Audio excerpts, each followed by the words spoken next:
A paz de Cristo, meus irmãos, tudo bem? Hoje eu trago mais uma verdade sexual. Eu quero falar a respeito da limitação do tempo. Sim, as nossas relações sexuais, Deus as criou com limitação de tempo, ou seja, existe uma finitude. Isso quer dizer que as relações sexuais, elas vão terminar. A gente precisa entender isso pela palavra de Deus. Vamos ver Evangelho de Mateus, capítulo 22. Porque na ressurreição não se casam nem são dados em casamento, mas serão como os anjos do céu. Outra tradução diz: pois quando os mortos ressuscitarem, não se casarão, nem se darão em casamento. Nesse sentido, serão como os anjos do céu. Vamos entender o contexto. Ali os fariseus, os mestres da lei, estavam fazendo uma pergunta ao Senhor Jesus. Falaram de uma mulher cujo marido morreu e queriam saber na eternidade como o marido dela morreu e ela teve mais de um marido por ocasião do falecimento de seu marido, qual que será o seu marido na eternidade? Então o Senhor Jesus respondeu com muita clareza que na eternidade, que a partir da ressurreição não vai haver casamento e não vai haver o casamento e nem pessoas vão se casar. Mas nesse sentido serão como os anjos do céu. Ou seja, essa realidade de tratar as coisas como casamento e como macho e como fêmea vai se terminar. Portanto, a gente consegue entender que a relação sexual ela é um privilégio, ela é uma bênção, é uma dádiva de Deus. E foi nos concedido para um tempo chamado hoje, enquanto nós somos participantes da natureza terrena, né?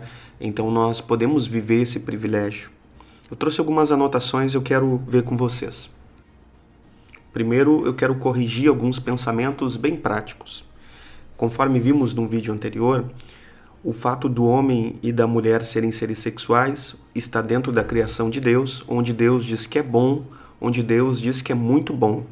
Então, nós precisamos ver isso como Deus vê. A gente precisa entender que as relações sexuais, então, elas foram nos dadas como uma dádiva, como um presente, como um privilégio, como uma bênção.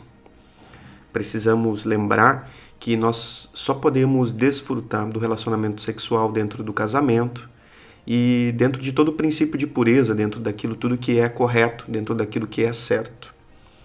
Toda relação sexual fora do casamento é pecado e é um pecado grave. Precisamos então entender, comparar essas duas verdades. Agora, muitas pessoas tratam a relação sexual como se fosse um fardo e um fardo desagradável. Tratam a relação sexual mais como uma obrigação do que como algo que possa trazer prazer. Tratam a relação sexual como algo ruim, até como um tipo de castigo, como um tipo de obrigação. Esse tipo de pensamento, eles não estão alinhados à palavra de Deus. Esses pensamentos são pensamentos de escravidão, de algo ruim, de algo péssimo, de algo do maligno. Isso não é bom. Repito, a gente precisa entender que as relações sexuais foram nos dadas como um presente, como uma bênção, como uma dádiva e como um privilégio. E devemos desfrutar delas com toda a pureza, de maneira correta, mas a gente precisa mudar a nossa mentalidade com relação a isso. Muitos casamentos encontram-se em grandes dificuldades. As pessoas têm dificuldade de falar sobre as verdades sexuais. Os ministros também têm negligenciado falar esse assunto e por isso aqui nós falamos com muita clareza, para que você possa ser transformado. Então esse vídeo ele existe para que você possa mudar a sua mentalidade com relação a isso. Amém? Seja transformado e seja transformada em nome de Jesus. Se esse vídeo te edificou, também compartilhe. A graça e a paz do Senhor Jesus.